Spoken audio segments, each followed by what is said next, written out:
Hi, I'm Mary, a librarian and book reviewer with a focus on stories written for kids, tweens, and teens. Today I get to share with you this book called Upside Down Animals. This board book is written for children to start getting used to the idea of opposites, and it's written in a really unique way.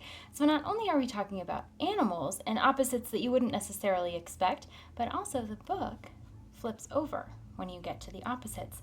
So for example, even just on the front cover, you have over and under.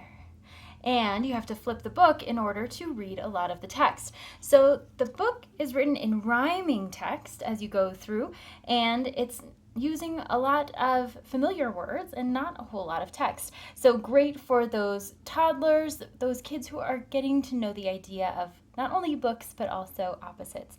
And as you're going through the story, you see monkey goes up and monkey goes from high to low. So you've got illustrations that go along with the text and that go along with the flip of the page. So you look at the pictures a little bit differently depending on how you're orienting the book. Also, some of the illustration pieces are a little bit smoother than the rest. So it gives you a really interesting tactile exploration as you're going through the book as well. So for great for young kids who are exploring books, not only how they work, how they feel, how you can move them around and change what they look like in order to tell a story.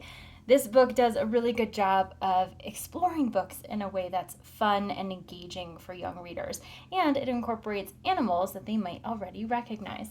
So when you are going through the book with little ones, you can stop and look at the pages, talk about the words you see, how the story changes depending on how you're holding the book, and because it's printed on sturdy cover and sturdy board pages, it can be explored in lots of different ways. Young children can flip the pages on their own as they get a little bit more skilled with their fine motor skills, and you can toss it in a bag or a stroller for reading on the go.